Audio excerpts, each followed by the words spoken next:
Welcome to the Defence Connect podcast, Australia's leading voice in national security and defence industry intelligence, direct from the nation's top policy and business experts.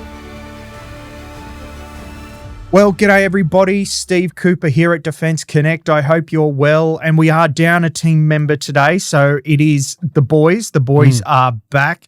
Joining me in a rather different studio today is the one and only Rob Dougherty, senior journalist here at Defence Connect, otherwise known as Computer. Rob, mate. Some breathing room. You know, got some breathing room, yep. Stretch out a little bit. Yeah. Got some greenery.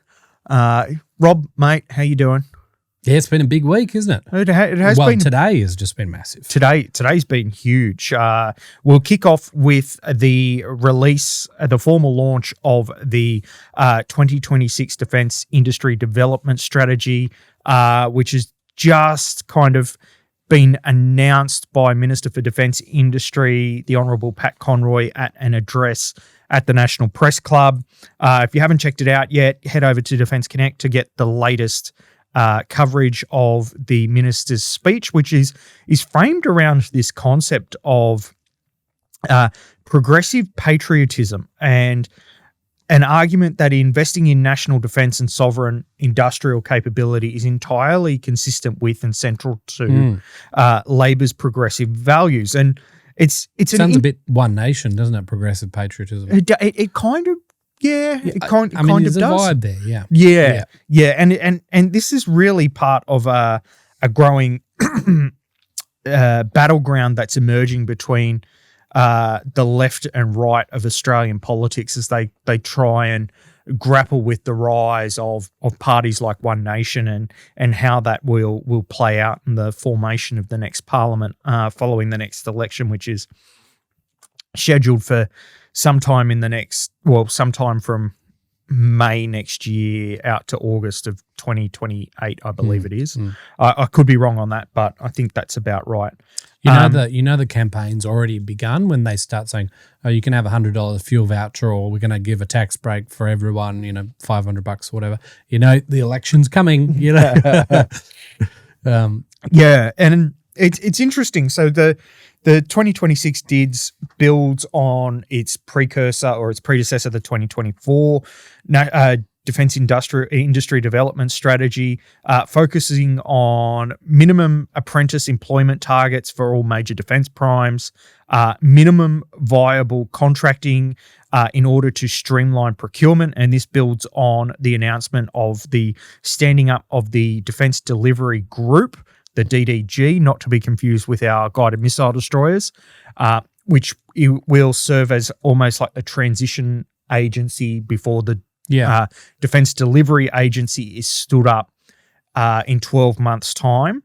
And this will see a reformed approach to the $3 billion defence export finance contingency to support and build on things like the sale of the Boxer vehicles to Germany, and of course the recent $2.5 billion JORN contract with Canada. As part of the announcement, we'll also see an additional $80 million for industry grant funding, taking the program to roughly about $250 million, as well as faster innovation pathways in procurement, focusing on Land 156, which you've done a lot of writing on. And DDG, that's July 1st next year, isn't it? That's established, yeah. DDA is DDA, yeah. But DDG was stood up as of yesterday. Yes, yeah. Which the minister formally announced at the Defence and Industry Media Day, run by Defence. So this is all part of a suite of reforms designed to really overhaul the defence procurement and capability acquisition program and programmatic approach, I guess is the best way to look at it. And this comes on the back of an average cost increase between project conception and government decision of about 38%, which is astronomical. So the minister cited that as resulting in about $29 billion worth of net increase across the sampled projects, including programs like the Hunter class, which is, it's widely maligned. So, and I think as well, an important part is as well, he outlined the bureaucracy. Who's saying he talked to one of the senior personnel, and apparently they needed something like 70 sign-offs to order a piece of that we equipment. were discussing that today. You would think it would be a relatively simple process. And then there's, of course, how long it takes to go from contract to first payment, as well as, making sure that government is capable of negotiating contracts with primes or with with businesses, not only in good faith, but actually being able to push back. Yeah. And there's also a big push around preventing unrestricted scope changes and capability changes within the confines of the contract, which has resulted in cost and delay slippage throughout the term. So some really good progress here. Of course, it's early days. It's literally only been announced a couple of hours ago. So it will be interesting to see how that. We'll have a piece out on that analysis. We will. Piece. Yep. Yes, we will. And our contributing audience will also, no doubt, there will be experts who will want to provide input on that. So watch this space and let's see if progressive patriotism is what the doctor ordered. Could be the new buzzword. Could be the new buzz phrase. Yeah. Buzz phrase. I think as well, something we've been discussing is this idea of, you have your defense or wartime government that has to make some hard decisions and has to say, there's going to be tough times, but we need to push through for national security and for the betterment of the nation. And it'll be interesting to see how that's sort of phrased with the current government. Because they've got to get re-elected as well. They're going to try and do that as well. Yeah. So you've got to balance spending where you can. Yeah, I think, and you're currently working on a piece around that, aren't you? Yeah. It's it'll be interesting to see how that works. And that brings me to something that you're tracking, an Australian who is currently fighting with the International Legion in Ukraine. Yeah, combat medic. Yeah, has shown some experiences and opinions of Australians fighting on the front lines. Yeah, I mean, you don't often see this in sort of Australians with military backgrounds going to Ukraine. We've previously interviewed and done a podcast with an Australian citizen before, but it's rare that you see those with military backgrounds because Australian law sort of prevents that.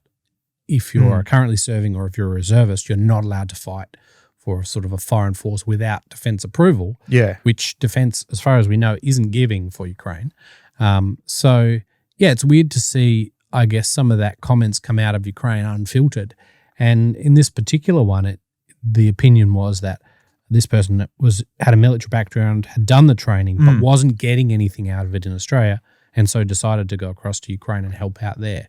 So this is a new one that's come out this week, but we've previously seen another guy that was a drone operator who was a reservist at the time, arrested earlier this year for a similar sort of thing. I personally would like to see, let's get these guys, if you're arrested for this sort of conduct, maybe we should look at not, I guess, getting them out of jail, but kind of integrating some of their skills, their drone operator skills. Yeah, you've got a real thing for drones at the moment, mate. Well, I feel like we're trying to integrate drones into the Australian Army at the moment, right? These guys have applicable knowledge, real life battlefield knowledge. Are we getting the most out of them by chucking them in a jail cell? That's putting them back out into society with a criminal record on bail or whatever's happening. Yeah, definitely some scope there for them to help develop some TTPs. Not that they shouldn't be punished because they obviously did something wrong, but maybe there's a bit of scope to get more out of the situation. Yeah, definitely. New Zealand. But two of our missiles. Mooching off us. Yeah. So sorry, we say that with all love Yeah. We love our Kiwi cousins. It's just a bit of a joke. And it's good that the Kiwis can now use Harpoon missiles. They've deployed them from the new Poseidon patrol aircraft during one of the SYNCEC exercises. We've given them the two missiles there, the Harpoon missiles, for that exercise. So the cost benefit there, they're $1.5 to $3 million per missile. Are we happy with that? Are we not happy with that? I guess it's part of the partnership, right? It's probably old stock that we had to get rid of before we integrate the NSM and JSM into P8s. That's a positive way of looking at it. Yeah. But good on the Kiwis. Yeah. Some good footage there. Yeah, some very good footage there. Highly recommend you go and have a look at it if you get the chance. Yeah, if you like seeing ships get blown up, top stuff. That brings me to the British. They've announced their defence investment plan, which is, kind of a swan song for the outgoing British Prime Minister, Sir Keir Starmer. Yeah. He's kind of left a bit of a poison chalice / bomb. Healy gone as well. Healy, yes. Yeah, well, that's kind of what earlier. That's kind of what triggered the resignation and transition of power away from the Starmer bunker.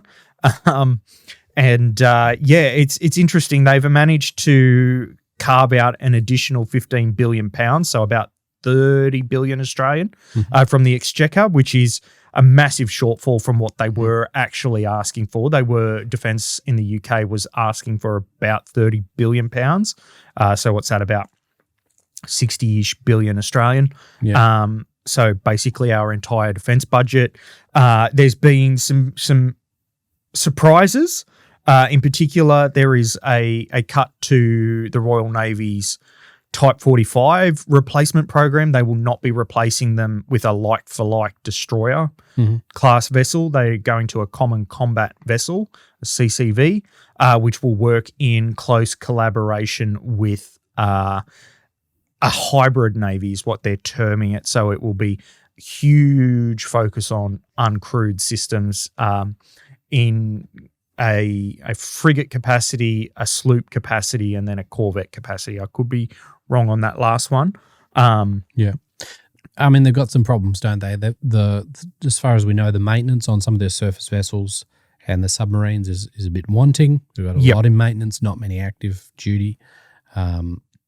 Healy obviously thought quite strongly about the budget that he needed, and when that wasn't forthcoming, left. So, yeah, the UK's watch this space, I think. Yeah. But good news for followers of the Global Combat Air Program, which the Brits are doing in conjunction or developing in conjunction with Japan and Italy. Money has been fronted up for that. Some huge money going into defence infrastructure, particularly upgrading their nuclear infrastructure around Vaslane, Portsmouth and Southampton. They got some manufacturing, which is good. Yeah. You need that. They've got more than what we do. Yeah, you need that wartime manufacturing. And also potentially a scrapping of the very troubled Ajax IFVs. Which is probably, it should have been, they should have canned the program a lot earlier than what they have, but there were some scary details out of those trials, wasn't there? Yeah. Yeah, and just like some really nasty impacts on soldiers, utilising them in just the basic qualifications in terms of physical injuries to their head and neck and spine and chronic illness, like chronic nausea out of it. Yeah, vibration and noise related, crucial. Yeah, so like it's nice that just in terms of Europe generally and the UK, it's they've got some urgency now. You can see it with what Germany's doing as well in terms of with Russia and stuff. They've got a bit of urgency. Yeah, and I don't think Australia has that urgency yet. No, I do agree with you. Yeah. And finally, that brings us to some threat statements out of ASIO boss Mike Burgess. Yeah, so the annual threat assessment. Always a big ticket item, actually. It is. Yeah. And I did see that our comrades to the north have published a strongly worded letter about the targeting of China by Australian and other Western intelligence agencies. So that's interesting. I saw Defence Industry got a mention. They said there's some radicals around some what are they called? Chaos, agents of chaos or something. Oh, like yep. Arcanists. Anarchists. Anarchists, that's the one. And targeting Australian companies with perceived links to Israel, which is obviously a reference to the defence industry. Mm-hmm. Something that doesn't get a lot of press. I think it's probably an issue that the politicians haven't really recognised or addressed. Certainly there's political parties in government or close to government, the Greens, that are sort of actively supporting. So yeah, I think there's a bit of a nod to defence industry there, and there's a big nod to espionage and things like that. Yeah. Well, Rob, it's a quick one. It's a quick one. A quick game's a good game. Mm-hmm. We've got to get back to work. We do. Crack that whip. For people who want to stay up to date with the latest in defence industry and the national security conversation, head over to defenceconnect.com.au, or you can catch us wherever you get your social media. Until next time, bye-bye.